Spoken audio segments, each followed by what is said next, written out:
दोस्तों, honourable supreme court ने recently एक case state of Punjab versus Davinder Singh में एक मुद्दा डिस्कस किया कि क्या शेड्यूल कास्ट में सब categorisation for the purpose of reservation हो सकती है। ध्यान है दोस्तों, इसमें सिर्फ शेड्यूल कास्ट का इशू था, एससीज का इशू था, शेड्यूल ट्राइब्स का नहीं था। जो जजमेंट है टोटल 565 पेजेस की है और 7 जजेस ने बैठकर इसमें फैसला दिया है, जिसमें 2 जजेस ने including chief justice of India 2 जजेस ने एक जॉइंट जजमेंट दी है, बाकी 2 जजेस ने अपने इंडिपेंडेंट जजमेंट दी है। एक जज जस्टिस बेला एम त्रिवेदी ने डाइसेंटिंग जजमेंट दी है और बाकी के 2 जजेस ने अपनी जो ऊपर की जो जजमेंट्स हैं उनके साथ अपनी सहमति जताई है। तो कुल मिलाकर इसमें 4 जजमेंट्स निकलकर आई हैं। तो आज हम यही डिस्कस करेंगे कि किन जज साहब ने क्या कहा है, क्या ऑब्जर्वेशन दी है और क्या कंक्लूड किया है। मोटे तौर पर दोस्तों पूरी जजमेंट में रिजर्वेशन के इशू के ऊपर बात की गई और रिजर्वेशन को एक इफेक्टिव टूल बताया गया for the purpose of upliftment of depressed classes and their representation in public services. लेकिन एक जज साहब ने ऑनरेबल जस्टिस पंकज मित्तल जी ने रिजर्वेशन पे क्वेश्चन मार्क खड़ा किया और इंडिया को एक कास्टलेस सोसाइटी भी बताया और यहां तक भी कहा कि रिजर्वेशन से कास्टिज्म बढ़ता है, ऐसा भी उन्होंने कहा। तो आइए पहले हम इन माननीय जज साहब की जो जजमेंट है उसको डिस्कस करते हैं कि वो क्या कह रहे हैं, कैसे वो कह रहे हैं कि इंडिया एक कास्टलेस सोसाइटी बन चुका है। तो ऑनरेबल जस्टिस पंकज मित्तल जी, इनकी जजमेंट 54 पेजेस की है। जज साहब शुरू करते हैं एशियंट इंडिया से। मैं दोस्तों जजमेंट में से ही पढ़ूंगा, कहीं कोई गलती ना हो जाए।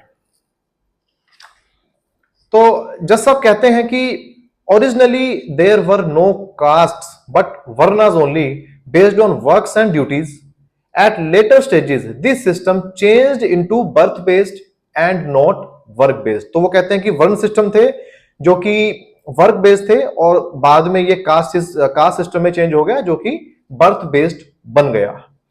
इसमें फिर जज साहब एक टेबल बनाते हैं अपने जजमेंट में, जिसमें ब्राह्मण, क्षत्रिय, वैश्य, शूद्र जो है उस टेबल में दिखाते हैं। लेकिन इस टेबल में जज साहब अनटचेबल्स या आउटकास्ट जो कि वर्ण व्यवस्था से भी बाहर थे उनका जिक्र नहीं करते। जज साहब यहां मिस कर जाते हैं कि रिजर्वेशन जो है जिस इशू को डिस्कस किया जा रहा है वो अनटचेबल्स या जिन्हें बाद में डॉक्टर भीमराव बाबा साहब अम्बेडकर ने डिप्रेस्ड क्लासेस कहा था उन्हीं के लिए थी। अनटचेबल्स इन 4 वर्ण से भी बाहर थे, आउटकास्ट थे, इसको डिस्कस नहीं किया गया। अनटचेबल्स को डिस्कस किए बिना रिजर्वेशन को डिस्कस करना इनकम्प्लीट है, रादर मैं कहूंगा कि उसका कोई मायने ही नहीं है। तो जज साहब उसके बाद पैरा 69 में क्या कहते हैं दोस्तों? जज साहब कहते हैं para 69, the country has as such had moved into a casteless society except for the above legal fiction only for the purpose of constitution and not otherwise. तो दोस्तों जज साहब कह रहे हैं कि इंडिया जो है एक कास्टलेस सोसाइटी बन चुका है, उस तरफ बढ़ चुका है। अगर आप रिसेंटली भी कुछ अगर आप गूगल भी करें तो दोस्तों आपको बहुत आराम से मिल जाएगा कुछ ऐसे इंसिडेंट्स कास्ट एट्रोसिटीज के कि मूछें रखने की वजह से किसी नौजवान को मार दिया, घोड़ी पे चढ़ने की वजह से किसी नौजवान को मार दिया, बारात नहीं निकालने दी गई। यहां तक कि एक बड़ा रिसेंट केस है राजस्थान का 2022 का, गूगल कीजिए आपको मिल जाएगा। एक आईपीएस ऑफिसर को भी अपनी बारात निकालने के लिए पुलिस प्रोटेक्शन की जरूरत पड़ी थी। क्यों? क्योंकि अपर कास्ट को बारात निकालने से ऑब्जेक्शन थी। तो अगर ऐसी सोसाइटी को कास्टलेस सोसाइटी बताया जा रहा है तो फिर एक कास्टिस्ट सोसाइटी किसे कहा जाएगा? आगे चलते हैं दोस्तों, पैरा 70 में जज साहब क्या कह रहे हैं? In other words, to put it summarily, there was no caste system in primitive India.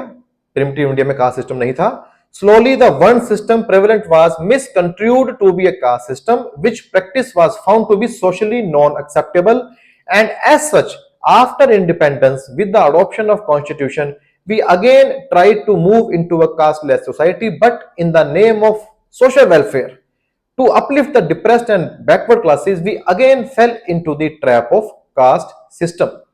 We gave a privilege of reservation to the depressed or the backward class or the scheduled caste to bring about equality. यह जज साहब कह रहे हैं कि पहले वर्ण व्यवस्था थी जिसको कि मिसकंस्टिट्यूट कर दिया गया कास्ट सिस्टम की तरफ। आजादी के बाद जहां हमने कास्ट सिस्टम से बाहर निकलना था, लेकिन सोशल अपलिफ्टमेंट के नाम पर हमने जो रिजर्वेशन की जो प्रोविजन कर दी कॉन्स्टिट्यूशन में, उससे हम we again fell into trap of caste system, हम फिर से कास्ट सिस्टम की तरफ बढ़ गए। तो यहां पर जज साहब जो है सोशल वेलफेयर और डिप्रेस क्लास को अपलिफ्ट करने के नाम पर जो जो भी किया गया, मतलब रिजर्वेशन जो दी गई, उसको कह रहे हैं कि हम फिर से कास्ट सिस्टम के ट्रैप में फंस गए। और जज साहब उसके बाद अपनी बात को रखते हुए एक हेडलाइन देते हैं, जैसा आप कहते हैं कि reservation is only a medium of facility but it's execution revives casteism. कि जो रिजर्वेशन है एक मीडियम तो है फैसिलिटी का, लेकिन रिजर्वेशन की वजह से कास्टिज्म बढ़ता है। यहां ऐसा कहा जा रहा है कि रिजर्वेशन कास्टिज्म को फैसिलिटेट करता है। अब दोस्तों सवाल उठता है कि क्या रिजर्वेशन ने ही कास्टिज्म को बढ़ावा दिया है? जब रिजर्वेशन नहीं थी तो क्या कास्टिज्म या कास्ट बेस्ड डिस्क्रिमिनेशन नहीं था? ऐसा नहीं है। मेरा मानना है कि रिजर्वेशन ने कास्टिज्म को बल्कि कम किया है। कैसे कम किया है? वो ऐसे कि रिजर्वेशन का बेनिफिट रूरल एरिया के मुकाबले अर्बन एरिया में ज्यादा होता है, क्योंकि यहीं पर एजुकेशन और एम्प्लॉयमेंट की अपॉर्चुनिटीज भी ज्यादा होती हैं। और अगर हम लोग प्रैक्टिस में देखते हैं कि कास्ट बेस्ड एक्सप्लॉयटेशन या डिस्क्रिमिनेशन जिस लेवल का गांव में होता है वैसा शहर में नहीं होता। इंटेंसिटी का बहुत फर्क है। मूछ रखने पे मार देना, शादी में घोड़ी पर बैठने पे मार देना, अपर कास्ट के एरिया से बारात का अलाउ ना करना, ये सब शहर की बजाय गांव में ज्यादा देखने को मिलता है।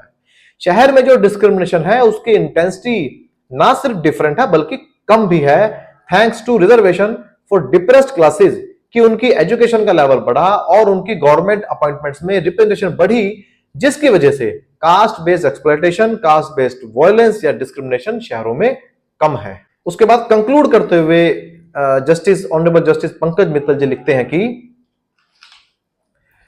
वो अपनी सहमति जता रहे हैं जो honourable chief justice and honourable justice Gavai ने जो जजमेंट दी उसके साथ सहमति जताते हुए जज साहब क्या कह रहे हैं कि the policy of reservation as enshrined under the constitution and by its various amendments requires a fresh relook.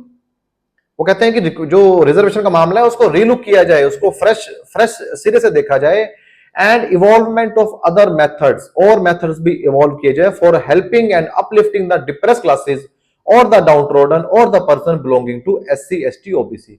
तो जो डिप्रेस क्लासेस हैं और जो डाउनट्रोडन है और जो एससी एसटी ओबीसी है कम्युनिटीज, उनको अपलिफ्ट करने के लिए। अब एससी एसटी ओबीसी के अलावा डिप्रेस्ड क्लासेस कौन सी हैं मुझे तो नहीं पता है, और ना ही इस जजमेंट में उनका जिक्र भी है। फर्दर जैसा आप कहते हैं कि जब तक कोई नया मेथड इवॉल्व नहीं हो जाता तब तक रिजर्वेशन जैसा कि चल रहा है उसको चलने दिया जा सकता है और सब क्लासिफिकेशन को परमिट कर देना चाहिए। फर्दर जज साहब क्या कहते हैं अगले पैरा में कि in the constitutional regime there is no caste system and country has moved into a casteless society. वो कह रहे हैं कि हमारे संविधान में अब कास्ट सिस्टम की कोई जगह नहीं है और हमारा देश जो है कास्टलेस सोसाइटी की तरफ बढ़ चुका है, except for deeming provision under the constitution for the limited purpose of affording reservation to the depressed classes of person और डाउनट्रोडन और person belonging to SC ST OBC. वो कह रहे हैं कि कास्टलेस सोसाइटी हमारी बन चुकी है, अब कास्ट का कोई जगह नहीं है हमारे कॉन्स्टिट्यूशन में, सिर्फ लिमिटेड पर्पस क्या है कास्ट का, रिजर्वेशन देना, इसके अलावा और कोई जगह नहीं है। तो एक तरह से जज साहब जो है इस पैराग्राफ में कास्ट बेस्ड डिस्क्रिमिनेशन को, वायलेंस को, एक्सप्लॉयटेशन को इग्नोर कर रहे हैं, पूरी तरह से इग्नोर कर रहे हैं। अब जब जज साहब कह रहे हैं कि कास्ट से जो कास्टलेस सोसाइटी बनी चुकी है तो आगे वो क्या कह रहे हैं, देयरफॉर एनी फैसिलिटी और privilege for the promotion of above categories of person has to be on totally different criteria other than the caste, may be on economic or financial factors, status of living, vocation and facilities available। तो जब जज साहब कह रहे हैं कि क्योंकि casteless society बन ही चुकी है तो अपलिफ्टमेंट के लिए जो रिजर्वेशन है वो कास्ट बेस्ड ना होकर दूसरे पैरामीटर्स पर हो, जैसे कि इकोनॉमिक कंडीशन, किसी की फाइनेंशियल कंडीशन, किस हालात में वो रह रहे हैं, इन सब चीजों को देखा जाए, कास्ट को ना देखा जाए। यहां पर जज साहब जो है विद ऑल ड्यू रिस्पेक्ट इस बात को एक तरह से मतलब वो निकल गई उनके माइंड से, वो इग्नोर हो गई है, इग्नोर कर दिया है या वो भूल जाते हैं कि रिजर्वेशन का इकोनॉमिक या फाइनेंशियल स्टेटस से कोई कनेक्शन नहीं है। रिजर्वेशन कोई पॉवर्टी रेडिकेशन प्रोग्राम नहीं बल्कि डिप्रेस क्लासेस की सोशल अपलिफ्टमेंट और रिप्रेजेंटेशन इंश्योर करने के लिए है। तो अगर डिस्क्रिमिनेशन कास्ट बेस्ड है तो रिजर्वेशन भी कास्ट बेस्ड ही होगा, लेकिन क्योंकि जज साहब इंडिया को एक कास्टलेस सोसाइटी मान रहे हैं इसलिए रिजर्वेशन को भी कास्ट के अलावा दूसरे पैरामीटर्स पे देने की बात भी कर रहे हैं। आगे चलते हैं। थर्ड पैरा में जैसा आप कह रहे हैं, बहुत इंपॉर्टेंट है, इसको आप नोट करना। The reservation if any has to be limited only for the first generation और one generation. The reservation if any, कि अगर रिजर्वेशन देनी भी है तो, इफ एनी को अंडरलाइन कर ले दोस्तों, कि रिजर्वेशन अगर देनी भी है तो, मतलब ना भी दे तो भी चलेगा, लेकिन अगर देनी भी है तो सिर्फ फर्स्ट जनरेशन को दी जाए और सिर्फ एक जनरेशन को दी जाए। And if any generation in the family has taken advantage of the reservation and have achieved higher status, the benefit of reservation would not be logically available to the second generation. तो जैसा आप कह रहे हैं कि ना भी दे तो चलेगा, लेकिन अगर देनी भी है तो एक जनरेशन को दी जाए। दोस्तों, क्या मल्टीपल जनरेशंस या सैकड़ों सालों से चलती आ रही कास्ट बेस्ड डिस्क्रिमिनेशन को सिर्फ एक या फर्स्ट जनरेशन को बेनिफिट मिलने से क्या वो खत्म हो सकती है? हाई पोस्ट पे पहुंचने के बाद भी शेड्यूल कास्ट को कास्ट बेस्ड कमेंट्स सुनने को मिलते हैं। ये बहुत आम बात है। जब एक शेड्यूल कास्ट आईपीएस को अपनी बारात निकालने के लिए पुलिस प्रोटेक्शन की जरूरत पड़ जाए, तो इस बात के क्या ही मायने हैं कि सिर्फ एक जनरेशन को दी जाए और उसके बाद खत्म कर दी जाए, और कैसे दी जाए अगर देनी भी है तो। आगे चलते हैं दोस्तों। लास्ट पैराग्राफ में जैसा आप क्या कह रहे हैं कि एक पीरियोडिकल एक्सरसाइज हो, जिसमें कि एक periodical exercise has to be undertaken to exclude the class of person who after taking advantage of reservation has come to march shoulder to shoulder with the general category.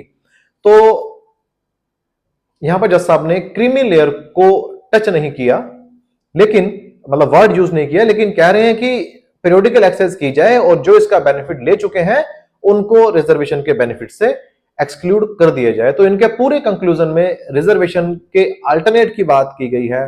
Caste system को माननीय जज साहब ने deny कर दिया है कि casteless society India बन चुकी है। रिजर्वेशन अगर देनी भी है तो एक जनरेशन तक उसको लिमिट कर दिया जाए। ये थे ऑनरेबल जस्टिस पंकज मित्तल जी।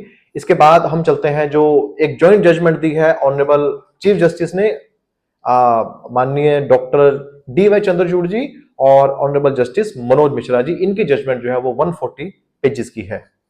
इसमें दोस्तों जज साहब ने ईवी चनैया के केस को, जिसमें सब क्लासिफिकेशन ऑफ शेड्यूल कास्ट को इम्परमिसिबल कहा था, उसको ओवररूल कर दिया है। ईवी चनैया का केस दोस्तों मैं आपको बता दूं, एक छोटी बेंच का केस था, सुप्रीम कोर्ट का ही, शायद 5 जजेस बेंच था, जिसमें ऑनरेबल सुप्रीम कोर्ट ने शेड्यूल कास्ट में सब क्लासिफिकेशन को, सब कैटेगराइजेशन को अनकॉन्स्टिट्यूशनल बताया था। तो माननीय जज साहब ने इस जजमेंट में ईवी चनैया के केस को ओवररूल कर दिया है और शेड्यूल कास्ट में सब categorisation for the purpose of reservation को वैलिड ठहराया है।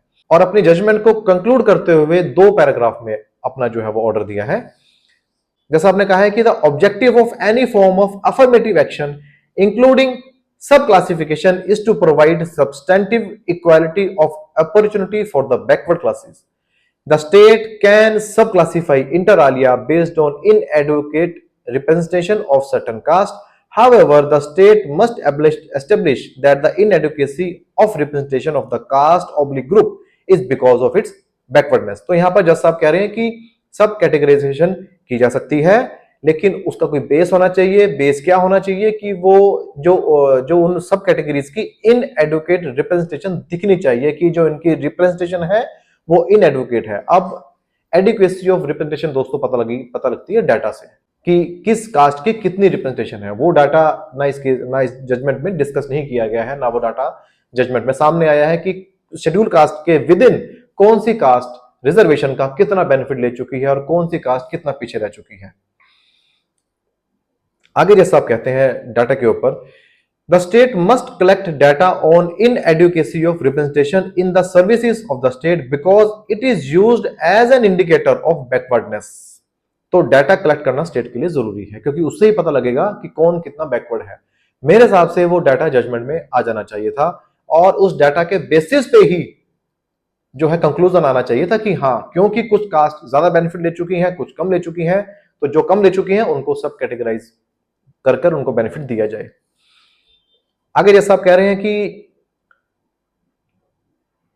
rather it is a restatement of the necessity of considering the claims of scheduled caste and scheduled tribes in public services.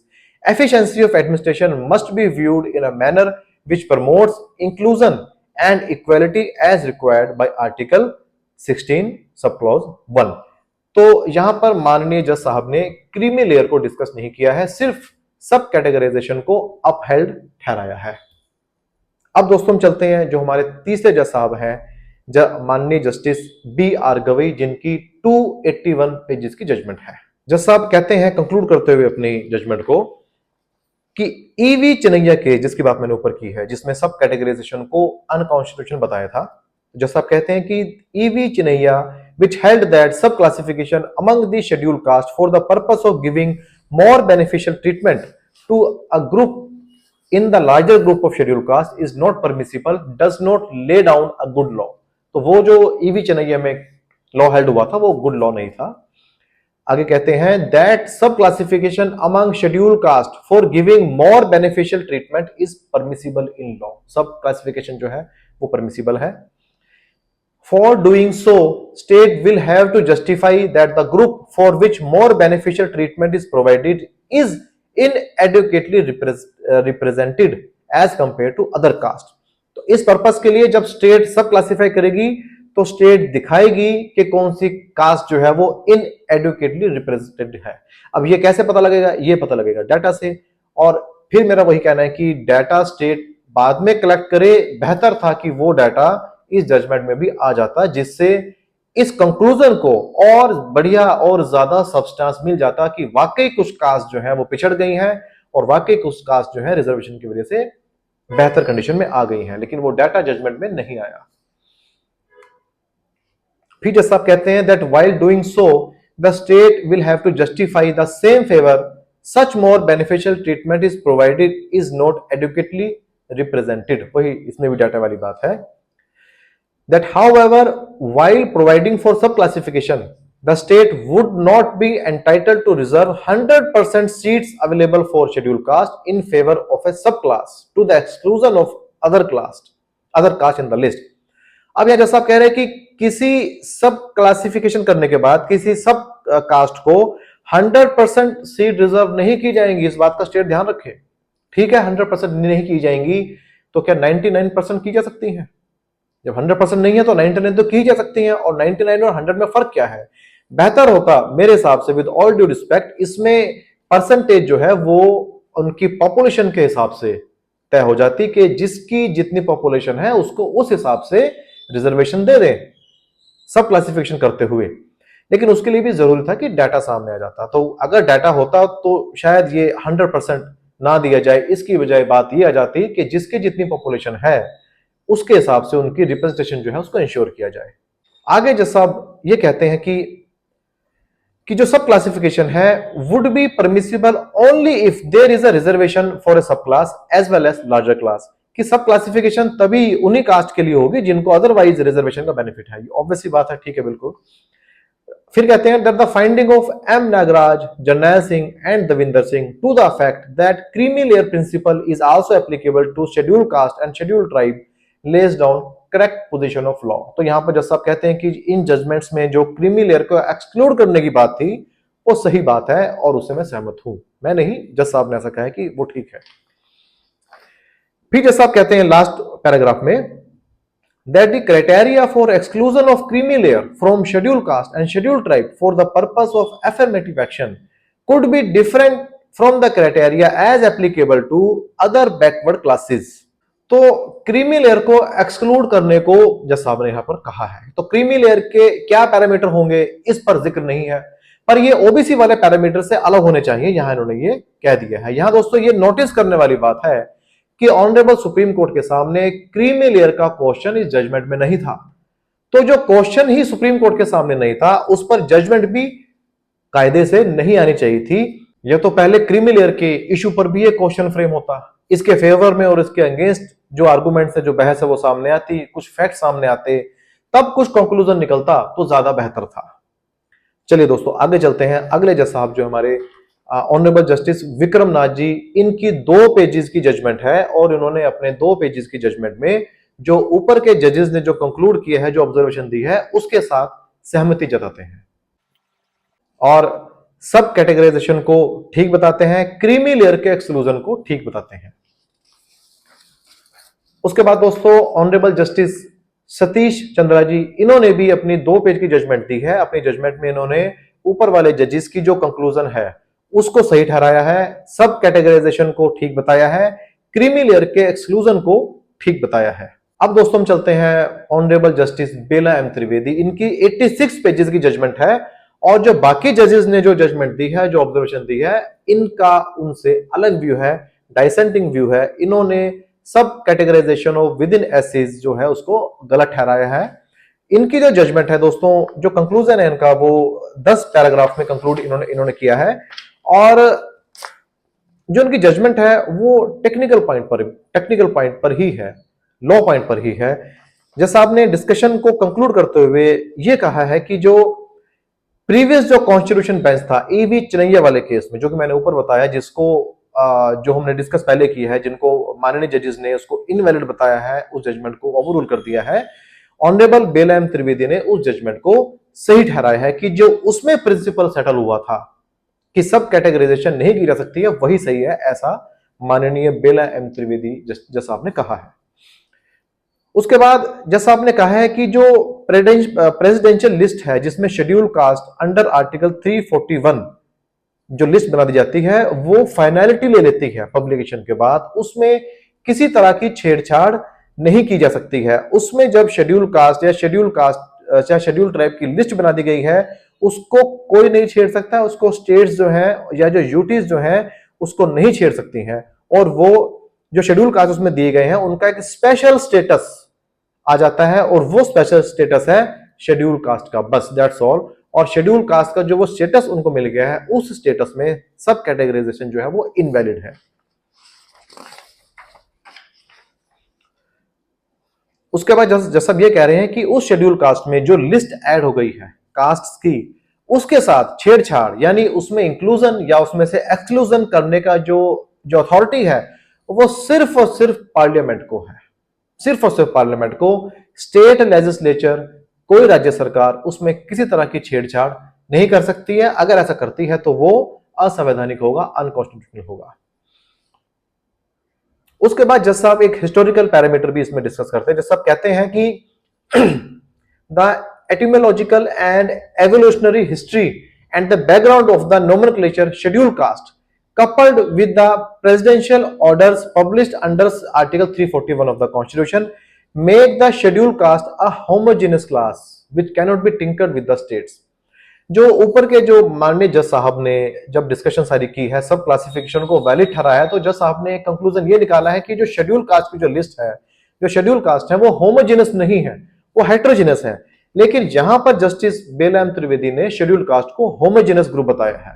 उनका ऐसा मानना है कि जो एससीज को होमोजेनस इसलिए वो बता रहे हैं, उनका यह मानना है कि एससीज के अंदर एक कॉमनैलिटी है और वो कॉमनैलिटी है, वो जो उनके अंदर जो एक कॉमन चीज है वो है अनटचेबिलिटी, जो इन्हें एक होमोजेनस ग्रुप बनाता है। फिर चाहे वो डिफरेंट कास्ट से भी हो, डिफरेंट स्टेटस से भी हो, इस बात से फर्क नहीं पड़ता है। जो बात मुख्य है, जो बात मेन है, वो है उनके अंदर एक commonality, that commonality is untouchability, जिसका जिक्र मैंने सबसे ऊपर किया था कि रिजर्वेशन जो है वो अनटचेबल्स के लिए था, उन लोगों के लिए था जो वर्ण व्यवस्था से भी बाहर थे। और अनटचेबिलिटी वो एक कॉमन चीज है जो सारे शेड्यूल कास्ट की जो लिस्ट है उनको एक सूत्र में पिरोती है। और अनटचेबिलिटी की ऐसी कॉमन चीज है जिसके अंदर फर्दर सब क्लासिफिकेशन नहीं की जा सकती, चाहे वो डिफरेंट कास्ट है, चाहे उनका डिफरेंट स्टेटस है, लेकिन उनके अंदर एक कॉमन चीज है, दैट इज अनटचेबिलिटी, और इसीलिए वो होमोजेनस है। अंदर फर्दर जज साहब कहते हैं कि वही बात कि states have no legislative competence to enact the law for providing reservation और giving preferential treatment to a particular caste और caste by dividing, subdividing, subclassifying or regrouping the caste, race or tribe enumerated as scheduled caste in notification under 341।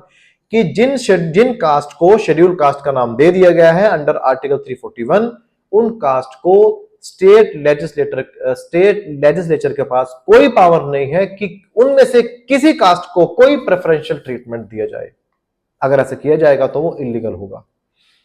Further जज साहब कहते हैं कि providing reservation under the pretext of taking affirmative action for the weaker of the weakest section of society, the state cannot vary presidential list, nor can tinker with Article 341. कि इस बात के नाम पर, इस प्रिटेक्स्ट के नाम पर कि अफर्मेटिव एक्शन लिया जा रहा है, जो वीकर सेक्शन के अंदर जो फर्दर वीकर लोग हैं उनको कोई प्रेफरेंशियल ट्रीटमेंट देने के लिए ये जो छेड़छाड़ है ये नहीं की जा सकती है प्रेसिडेंशियल लिस्ट के साथ, ये वॉलेटिव होगी आर्टिकल 341 की। उसके बाद जैसा कहते हैं कि जो इंदिरा साहनी केस था और 5 जजेस बेंच का जो केस था जर्नैल सिंह का, क्योंकि उन्होंने सब क्लासिफिकेशन ऑफ शेड्यूल कास्ट को डिस्कस ही नहीं किया था 341 आर्टिकल 341 के कंटेक्स्ट में, इसीलिए जैसा ये कह रहे हैं कि ऐसा it could not be held that the law laid down in E V Chinnaiah was not in consonance with Indira Sawhney और जर्नैल सिंह केस। दोस्तों बता दूं कि जो इंदिरा साहनी और जर्नैल सिंह केस था वो एक बड़ी बेंच का केस था और जो ईवी चिनैया था वो उससे छोटी बेंच थी। तो जज साहब यहां पर यह कह रहे हैं कि क्योंकि इंदिरा साहनी केस में और जर्नैल सिंह के केस में शेड्यूल कास्ट की सब क्लासिफिकेशन को डिस्कस ही नहीं किया गया था, तो इसलिए यह नहीं कहा जा सकता कि ईवी चिनैया का केस इंदिरा साहनी केस और जर्नैल सिंह के केस के उलट जाकर कोई बात कह रहा है, क्योंकि जब वो बात डिस्कस ही नहीं की गई तो उसके कॉन्ट्रेरी बात कही गई हो, ऐसा हो ही नहीं सकता है। इसलिए भी जज साहब ये कह रहे हैं कि ईवी चिनैया का केस जो है वो ठीक है। उसके बाद जैसा आप कह रहे हैं the power conferred upon the Supreme Court under article 142 cannot be used to supplant the substantive law applicable to the case under consideration, कि सुप्रीम कोर्ट मतलब कि हमें ये पावर नहीं है अंडर आर्टिकल 142 में कि हम कोई सब्सटेंटिव लॉ जो है उसके ऊपर कोई बात कह सकें।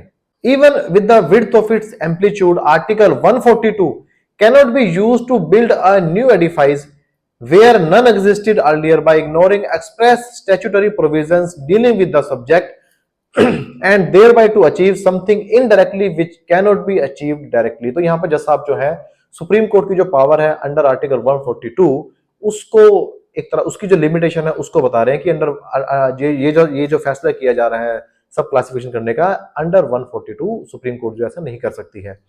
The action of the state, though well-intentioned and affirmative in nature, if violates the specific provision of Constitution, cannot be validated by the Supreme Court in exercise of its jurisdiction under Article 142। तो state का ऐसा कोई action जो कि अपने आप में वॉलेटिव of constitution है, ऐसे एक्शन को हम यानी कि Supreme Court under article 142 valid नहीं कह सकते हैं। 10वें पैरा में जैसा आप कहते हैं the affirmative action and legal framework though both do aim at more equitable society, they must navigate complex legal principles to ensure fairness and constitutionality। जैसा अब यहां पर कह रहे हैं कि अफर्मेटिव एक्शन चाहे जितनी मर्जी एक अच्छी इंटेंशन से हो, चाहे उनका जो एम है एक मोर इक्विटेबल सोसाइटी की तरफ ही हो, लेकिन ऐसे एक्शन को लीगल प्रिंसिपल पे खरा उतरना होगा, कॉन्स्टिट्यूशनल वैलिडिटी पर खरा उतरना होगा। तो दोस्तों ये थी ऑनरेबल जजेस की ऑब्जर्वेशंस। सब क्लासिफिकेशन को लेकर with in schedule caste community भी डिफरेंट ओपिनियंस आ रहे हैं हमारी सोसाइटी में, जो अलग अलग जो पॉलिटिकल लीडर्स हैं उनकी भी अपनी अपनी ओपिनियंस आ रही हैं, फेवर में भी हैं और अगेंस्ट भी हैं। अगेंस्ट वालों का मेनली यही कहना है कि बिना किसी फैक्चुअल डाटा के कैसे ये तय कर लिया कि कौन सी कास्ट जो है रिजर्वेशन का ज्यादा बेनिफिट ले रही है, जबकि वैकेंसीज का बैकलॉग जो है वो बहुत बड़ा है। जब बैकलॉग ही नहीं भरा जा रहा है तो सब कैटेगराइजेशन से कैसे और किसको बेनिफिट होगा। बेहतर होता कि इसमें ऑनरेबल सुप्रीम कोर्ट जो है बैकलॉग पर भी बात करती और कुछ डाटा इसको लेकर जो है वो भी सामने आ जाता। वरना दोस्तों मान लीजिए जहां पर सैंक्शन स्ट्रेंथ के अगेंस्ट 0 सीट्स फिल्ड है एससीज की, तो वहां पर अगर सब कैटेगराइजेशन कर भी दी जाए तो उससे क्या ही फर्क पड़ेगा। दोस्तों ये थी हमारी वीडियो, अगर अच्छी लगे तो शेयर कीजिए दोस्तों, लाइक कीजिए, और अगर आपने चैनल को सब्सक्राइब नहीं किया है तो चैनल को सब्सक्राइब कर लीजिए। फिर मिलेंगे, आपका दोस्त एडवोकेट विपिन कुमार। नमस्कार।